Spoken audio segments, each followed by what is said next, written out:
Hey everyone, Lordaeron Aftermath 1.17 has arrived, and in this video I'm gonna give you all the information you're gonna need about our new patch. So we're gonna start on the top of the list with the Misc. The new playable regions will be Badlands and Searching Gorge. Sorry, I don't know how it's pronounced. There also be two new main areas which will have great impact on some of the changes. The cost of piercing magic is reduced from 100 to 75 gold. Summoned armor has 10% extra resistance to all attack types except for chaos and magic. This buffs summoned units and use magic damage to counter these. Siege units food cost increased from 1 to 2. Some siege units have their damage upgrade bonuses decreased. Hero experience granted from killing units has been reworked, reduced in most cases, but increased when killing elites.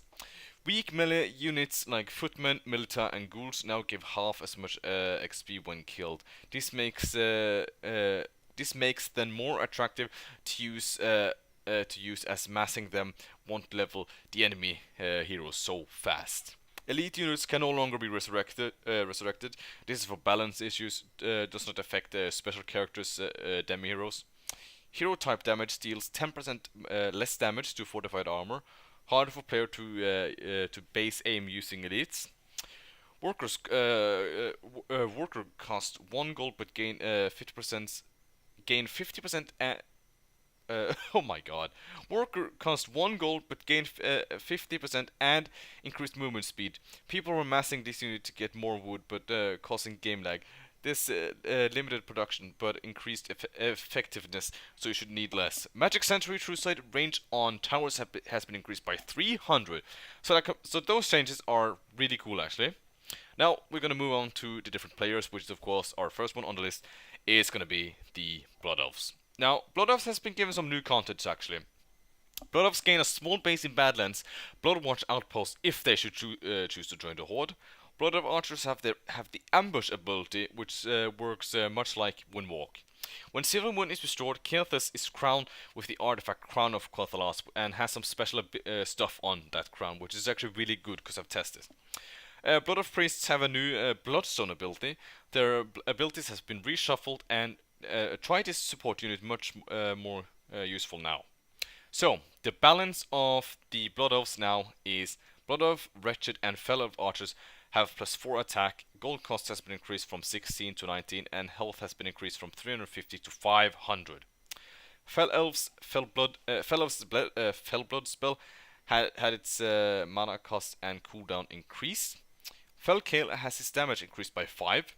Windrider Cloud ability now also works on mechanical units like catapults and ships, as well as buildings, increasing their usefulness. The flimsy transport ship in Western Lordaeron has been replaced with the Sunstrider flagship, a fast and sturdy transport ship to fit for a prince. Use this to bring Kale safety home. This is for the beginning of the game, of course. The Sunwell cannot be targeted by teleport spells or air units. Sunwell Island has now a small opening possible to get by sea from the north, which is going to be really annoying for the Blood players. Restored Silver Moon can now build elite Fell Elf units. New unit for Naga Illidari Path, Naga Venom Thong replaces any other elite units, which is of course either the Fell Elf Sorcerers or the Farstriders. Restored Silver Moon event is now an active event with an icon on Kale. This will remind players to use this event, as some people didn't even realize this was possible. So that was the Blood Elves, and we're gonna move over to Call for the Dam, which also has been given some new love. New content: Kel'Thuzad can create Knights of the Ebon Blade within the runes of Tyr's Hand. Grants him 1 hero level, Arceus, I think I said it right. New unit type, Ebon Knight, and a new base. This replaces his old Naxxramas spell. So the Ebon Knights is kind of like the Death Knights. They have some different spells, and I have to be honest, they're a little bit better than the Death Knights. But of course, the Knights of the Ebon Blade were the elite squad of Death Knights, so I can understand why. The balance Cult of Them has been given is Tartek's base damage and defense has been reduced. Scholarman Mastery upgrade now also improve Abomination Disease Cloud ability by doubling DPS and increasing the duration from 120 seconds to 240.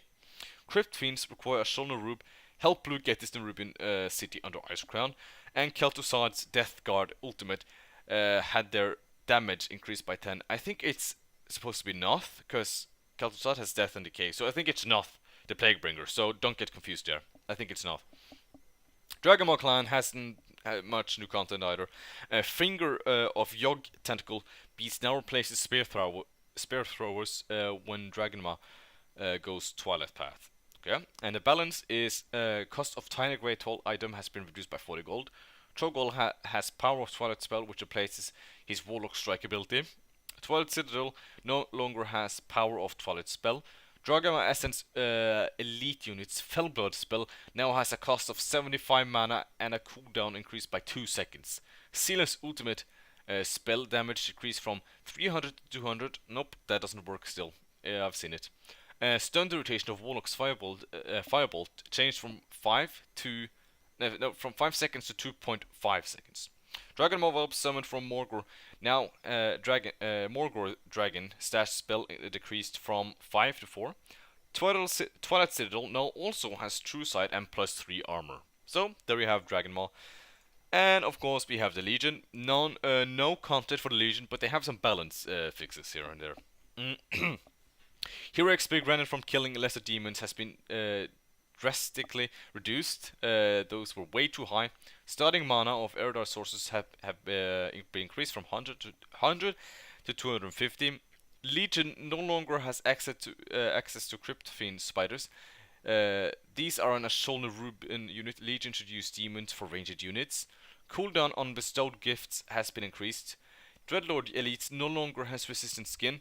They can still not be charmed or polymorphed. Dreadlord's teleport ability has cooldown increased from 2 to 3 minutes. Oh, excellent. Excellent. Dreadlord's Elite's sleep ability has been replaced with Nether Tear. The Legion cannot be summoned in Deepom. Tyr was able to teleport here and summon with no way of anyone stopping him. This is excellent to see. The cooldown of Deathrock's spell, sleep spell ability has been increased. Okay. Eredar Source's portal ability mana cost decreased 250. Sorcerer now also have mana shield.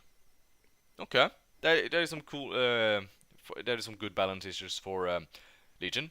Now let's move to Scrooge. They don't have any new content as well, but they do have some balance, of course. Ghoul's Harvest lumber capacity reduced from 20 to 10. This is in line with other racial workers. A Shoulder Rube cannot be destroyed until after Scourge has got it from the event with the Nerubian capital. Crypt Fiends requires a Shoulder Rube.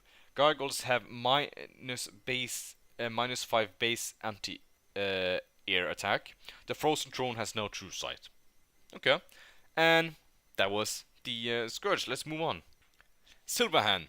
They have some new content. Scarlet Crusade now gains 1 slot harbor in Northrend, with the hero Admiral Westwind used his space to launch an attack on Northrend and the Scourge. Admiral Baron Westwind is a non-revival and will be lost if the player chooses to go Argent Dawn path. Risen faction has been made more unique. Every unit has summoned armor, but once dead will rise again. So another Risen also gets to keep Baron Westwind even after death. Turstern had some cosmetic adjustments. That I can also tell about that. Turstern has been made a little bit larger, so it's actually more easy to move around, and it has been some details have been changed as well, so it looks a little bit better. Restore Lordaeron Ultimate Event for Silverhand / Argent Dawn has finally made it into the game. Now this is actually a really nice build thing here, because I've tested this out, and this is also going to be showed on the screen as well. Basically, you have to capture Anderhall, Stratholme, and Lordaeron before you can use this. It's a spell on Alexander Smogrin. I'm not sure if it will. I think it will be transferred to Renald and Tyrion if you go these paths. But basically, it restores Lordaeron. It will create some nice buildings. The blight will go away and will look good. Okay, that's what happens. And you also get a new unit, which I'm probably going to look about. Sorry, in the balance issues here. If not, it's a Lordaeron Footman, and it has Smite, and I can't remember the second ability. Let's actually check the balance. Jailer Cassine now uses upgrades. Mana cost of Holy Light Hero spell increased from 65 to 90. Resurrect Fallen mana cost increased from 250 to 300. Shards of Eredar spell on Velen had its mana cost and cooldown increased. Sigil of Naru spell on Balin has had its mana cost increased. Is it Velen? Veleneth, sorry. Paladin Elite units choice had their gold cost increased from 50 to 75. If an undead Alexander Morgan dies, he has the corrupted Ashbringer. The artifact is purified and Tyrion gets the uncorrupted Ashbringer. Okay? If the Legion has mind controlled Garithos and Garithos then dies under his control, his mind is cleansed and Garithos rejoins the Alliance. He respawns at Light's Hope Chapel. Garithos is still a non-revivable hero when owned by Silverhand. If Scarlet Gold Risen Path, Galen's ownership transfers to Dalaran instead of him dying. Valen's Sigil of Naru spell cooldown has been doubled. Silver Covenant Hippogriff's attack has been reduced by 10. Cooldown and mana cost of Exalt has been increased. So that was Silverhand, they've got some nice love. But now, Dalaran has also been given some really nice love. So they also have some new content, and basically, Dalaran priests have the new Healthstone ability. The abilities has also been reshuffled. This support unit is much more useful now. Tirisfal Agent's Summon Worker spell has been replaced with Chains of Banishment. This is an anti-Dreadlord elite spell designed at destroying demons. Legions should be wary of using their Dreadlords against the Tirisfal Order. See lore for Tirisfal Order passed at battling demons. So there's a really good ability against demons. Now, of course, you have to go New Dalaran to be able to get this. Ronan has a Ring of Matrimony to signify his partnership with Varisa. This can be used to summon workers like normal. Now, Gilneas has been expanded slightly to include Blackwald and the mythical 3 of Taldaran. 3 unique units can be built here to provided Worgen has the Sight of a Loon, Emerald Wisp, Fairy Dragon, and Druid of the Sight. And of course you get the Sight of a Loon quest. Now, this was actually quite hard to actually figure out where you can actually get the Sight of a Loon, but it's going to be showed on the screen, and this is it, how to actually get it. Basically, you take, I think you can take Gengremin or Aragol. I took Aragol in this case, and I went up to Northrend, and basically I'm near Soldrak, and there's this Furbo camp. If you go east, nearby the water, there should spawn some bandits and a chest. If you destroy that chest, the Sight of a Loon is in it, and it will give a guilty movement speed, and I can't remember the last stat.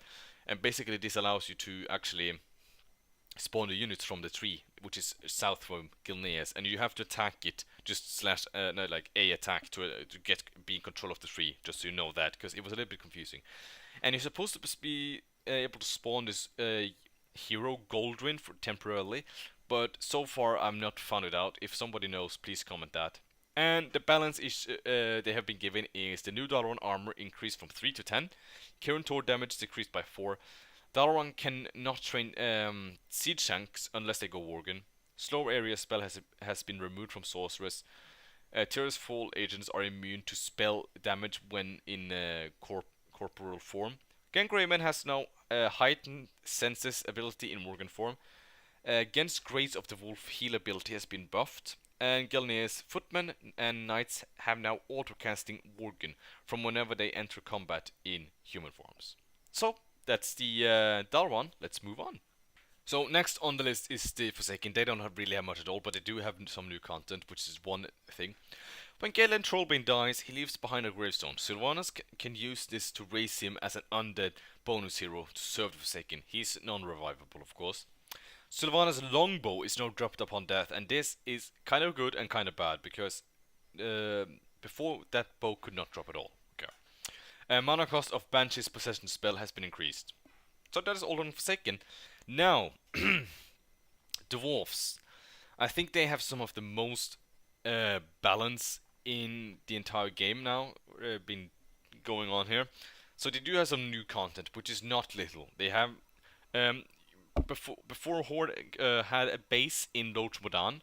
Now it's been removed, and there's a dwarf base there instead. New path is of course the Dark Iron, new units, heroes, and bases, and etc. Basically, when King Magni dies, you can choose to go the Dark Iron path. You don't leave the Alliance, but you get a new hero, and with this hero you can go to Searing Gorge, I believe, and there you can research, or not like use a spell on the hero to actually acquire Shadowforge City. By doing this, you still keep Ironforge, but you lose your allies, and you also gain a new hero, and tons of new units and all that. You become really overpowered, because I think Dark Iron is quite unbalanced at the moment, but I see what they're trying to do, and I like it. Now, of course, there is a new summonable ultimate hero into the game, which is the Ragnaros, and he has to be you have to be level 15 with one of the heroes to actually be able to summon Ragnaros, and he is really strong. Like, he can defeat Kil'jaeden. I'm not sure about. He can probably defeat Arthas and Deathwing. So I would say Ragnaros is one of the strongest at the moment in the game. Now, the balance issues. Airship in Dunmorth moved to Venture Bay in Northrend. Earthrend Ancestry upgrade also increased the damage of all Dwarfs units by 3. Bear Warriors health increased from 1450 to 1500. Years of exploring dangerous far-off lands has taught Bran the important skills of stealth and stability. He has now a stealth mode ability. If Ironforge is destroyed, one of the three random artifacts is spawned as loot. This gives the enemy more intensity to destroy Ironforge. Will not leave an item if suicided by Dwarfs or one of his allies. 2 normal units at the area peak have been replaced with Griffin Riders. If Dwarfs try to suicide Menethil Harbor to stop Dragonmaw from getting a base there, Dragonmaw's new base will spawn there anyway. I just lost it here, hold on. Secrets of Ulduar item now also grants 1 hero level. Griffin Riders requires Falstad of Area Peak. So, what basically means is, if Area Peak falls, you can still make Griffin Riders if you have Falstad alive, and I think this is excellent, because Area Peak always get rushed down by Horde in the beginning, and then it's so annoying when you can't make Griffin Riders, because I think that's one of the most funnest part with the Dwarfs, and now I can keep having Griffin Riders even though Area Peak is down. Alright. What was I? Yeah. Ironforge Gate's armor has been increased from 10 to 15. Bran Bronzebeard has some of his old abilities restored. Some of the newer ones weren't just working. Bran's ultimate now also targets building, and Bronzebeard's ultimate is the flying gunship, of course. Amount of healed by breweries has been increased from 10 to 15, and set up camp ability on Guild Adventures healing ability has been increased from 1 to 10, and health points from campfires have increased from 5 to 100. So that was the Dwarves. They had a mouthful. And basically the Horde has also some cool things. They don't have much balance, but they have some new content. New sub-faction, which is the Earthen Ring, led by Farseer Nobundu. And I really like them a lot. I tried it out and I really like them a lot. I really like the Earthen Ring, the new type of units that they have. And I also like the new hero, which he has some different abilities. I will go over that in tutorials when I get that far with them, because I can do Horde now, since they're kind of complete now. I don't know anything new that is coming. New major Horde base in Badlands, which is Kargath, which is true to lore, and basically the base looks amazing, and it fits more with having the Horde down there at Kargath. Okay. New Goblin Outpost east of Kargath, Flashlight by Sea. That is also true to lore, I believe. And balance issues is Goblin Shredder gold cost increased from 28 to 30. Movement speed of Goblin Saplings increased from 235 to 250. Goblin Sappers can now place landmines. Goblin Teleport Pad now moved to Fuse Light. Spiritual Awakening now requires the Earthen Ring. Ravenhusk Village is protected more from sea attacks. My Rocky Cliffs to the south has increased armor. Okay, so to the trolls, they have been poor this patch. New content, nothing, and the balance has mana ward duration decreased from 10 minutes to 40 seconds. 10 minutes? I didn't even know that. Oh my god. And we're gonna go on to the bug fixes.